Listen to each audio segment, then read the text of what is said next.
We are back here, Tru Uncut, Jerm So Tru, Ari D. All right, now we're going to talk about the tragic events, and let's just start with. I'm gonna let you dive in there because you've been really wanting to get this off your chest. So I'm gonna let you go ahead. So we spoke before about how beautiful the city of Tulsa was, Black Wall Street, and how prosperous the black community had become. And we all know that that could have only lasted for so long because there's no way that the white population, more so the white male, could continue to let the black population community grow and continuously be successful. So a man by the name of Dick Rowland, this is what precipitated all the events, was accused of raping a white woman. So as he was entering an elevator, he tripped and fell into the white woman allegedly. And this is what stimulated the whole destruction of Black Wall Street. Rumors surfaced stating that he raped or inappropriately touched the white woman after tripping. And the woman's name was Sarah. We can't make this up.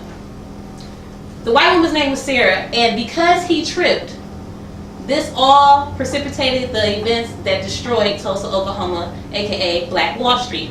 Now, think about the ridiculousness of this. How many times have you tripped in one day? Now imagine if you tripping and falling could be the end of your life. So, go ahead, Jerm. I just think that this is just one of those situations where how can you say an accident is worth you losing your life? Now, in so many words, I'll say this, and this is how I'll attack this point. If you tell me that if I trip and fall and trip into a person, and I'll be accused of sexual assault or whatever the case is, my next question would be, so what about if somebody accidentally trip and fall into me and knock me down? Is that like accidental physical assault? Because attempted murder? I mean, because you can go that far. I mean, you can really take it and make this as far-fetched as possible. But, you know, I think with this whole instance and how everything really transpired, first and foremost, you can't tell me that a 19-year-old kid had anything on his mind at the particular time if all he was doing was trying to have aspirations to make some money. You can't make no money tripping into nobody. You can't make no money trying to commit any type of sexual assault on anybody. This was actually a young man who had stopped going to school and was pursuing actual income. So it wasn't a situation where he was doing something he shouldn't have been doing. He was actually, I believe, at work, if we're correct. Yeah. So it was on his way to work. He just happened to have to use the restroom facility that was at the deep bottom, and she was the elevator operator. Can't even use the bathroom. But not only is it the fact that you can't even use the bathroom, I mean, but what was the purpose of making this a huge hyperbole? Well, an extreme exaggeration of an event that transpired to say, okay, he basically, in so many words, tripped and fell, and it was, oh my God, he touched me. Like he was basically beneath her to even touch her or trip into her or whatever the case was. Where's the evidence? The evidence of what? Show me the receipts. Like, where is the evidence stating that I raped you? Because I tripped and fell? Is that all you need? Is her word against his? Back then in that day, that's all was needed. The evidence wasn't needed. Other eyewitnesses wasn't needed. It was basically her word saying, if it was even her word, because there was even no documentation stating that she said anything. So all it really was, when it comes down to it, I mean, they still have ways to check certain things. Hearsay. When it comes down to it. They still got ways to check that. I mean, they could have did a variety of different things. I'm pretty sure they still had doctors who did checkups. I mean, they still could have figured out that information. This is 1921. There's no cameras. There's no video recordings. I mean, and let's be honest, I don't think they even went as so far to even do any medical examination on the woman to see if she was raped. Let's be honest, this was a premeditated event. They did not want Black Wall Street up anymore. Because the number one thing going with this at this time was the fear that black people will rise up and be greater than them. So this is premeditated. They created an event They were looking for something small to have occurred so they can have a reason to enter this town and destroy it. And they found it, because if you go looking for something, you'll find it. And that's what they did. I'm going to use this analogy, and I'm going to tie in a point. I won't say that they per se felt we would be better than them. I think that they were just upset that we were operating without them, that we didn't fall over and we didn't roll over and die, and that we didn't do those type of things. Absolutely. I think that the biggest point that needs to be made from that is it showed that not only can we adapt to a situation, but it shows that we can also overcome from any bad situation that you put us in. So I think that that was a big thing. But I'll use this analogy as well. When you start a fire, sometimes the fire is already lit. All it takes is for you to have the proper thing for it just to spread. Absolutely. And this was probably an instance where they just wanted an excuse to be able to go and to do something.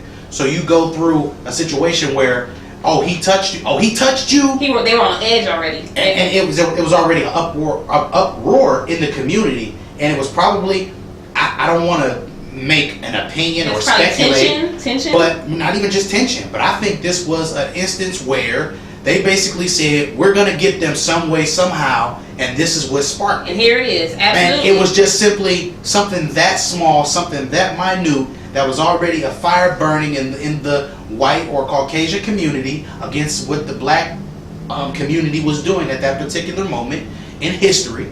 They basically were doing something that they felt that they should not be doing, or that they did not want them to be doing. So they basically went and they took certain actions. Now the actions that they took were very, very, very, very vulgar, and they were very, very unnecessary. But the biggest thing that I took from these events is, first and foremost, you send in local mobs to a black community, number one, to go and get this kid. This is still a kid at the end of the day. 19-year-old boy. 19-year-old boy. He's still a kid. You send local mobs and people posing, gotta make sure we throw the quotations in there, as law enforcement, aka the KKK. Yes. Who, if you don't know, is actually where the law enforcement actually comes from. That's actually the origin of the law enforcement, is the KKK. But a lot of people don't know that. So when you go through those things and you look at the actual fact, they basically came in and just made an excuse on why to destroy this community, on why to do all of these different things. So they plan out a day. It starts on the 31st, and on May 31st of 1921, and it goes on till June 1st of 1921, and they basically, for 16 plus hours, they did nothing but bomb, burn, what is the word they use? They said looting, and all of these other different things. They basically just destroyed the community. And I want to go into that, what you were just saying about the bombing. So the way you would read it, they make it seem like this was all like a coincidence, that this all happened. Oh, they got angry and all of a sudden it was a bunch of burning of the buildings and looting. But you have to dig deeper into the story, because actually evidence suggests that bombs were dropped from the sky. They have actual people who say that said it. Eyewitnesses that stated this. Now let's think about this. This is a premeditated event that is bigger than the local law enforcement of Tulsa, Oklahoma. That's past their jurisdiction. Past their jurisdiction. How many local people do you know who own airplanes who can drop bombs from the sky? Stop and think about that. No one, especially back in that day, owned airplanes where you could drop bombs. This was government backed. This was government backed. This was government backed. This was premeditated. The city of Tulsa was a threat to the American community, because think about the cancer to the side that could have eventually started to spread. Absolutely. So what they did was they picked this one boy, accused him of something that wasn't even proven, and then this was the outlet of them destroying this city. Over 3,000 people, black people, were killed, and over 1,000 businesses, 600 businesses. 600 businesses were destroyed. 600 businesses were destroyed over Memorial Day weekend. I mean, what a coincidence! They burned 40 square blocks of homes, hospitals, schools, churches, destroyed the businesses, arrested or detained 6,000 black Tulsans who were released upon being vouched for by white employers or white citizens. What a great way to kill morale. What a great way to kill morale. So first you destroy the community, then you come in and say, oh, but that's cool. That's what you do. You go after the church, which gives the black community strength, and you go after the education system, which gives the black community strength. And then you go after the financial backing, which gives the black community strength. How brilliant. This was not something that happened just in a day. This was a plan in the making, and they succeeded. Not only was it a plan in the making, I don't even know if this wasn't something that they had been planning to do at the same time regardless. I don't know if the time in history would have changed if he didn't trip. It might have just been something similar to as they try to say 9/11 was in so many words. Absolutely. How it just happened. You know, but there's documentation that shows that didn't just happen. It's all types of documentation that show that this was not only a premeditated situation, but it also shows that it was all basically envy. It was all envy. I mean, it was basically said in so many words they wanted to put black people in their place. Well, if you ask yourself, at that particular time, what was our place? Our place was at the bottom of the totem pole. Absolutely. We weren't supposed to be anything other than a step above the step dirt. And touch. They wanted us to be servants and maids, and they wanted to continuously walk all over us. And when we found resiliency in our strength, they didn't like that. I don't think they even liked them. You know what I really think the biggest highlighted point that they really didn't like? They didn't like to see success come from black folks. Absolutely. They didn't like to see success in the way and regard that it did not include them. Then they also probably looked at it in this particular way as well. It started to become a situation where they're starting to bond together and become a little bit too much of one community. And not only that, it's actually men from who served in wars who actually were sitting there and actually trying to actually defend them, trying to defend the neighborhood, the community. But they were unsuccessful because obviously they were outnumbered.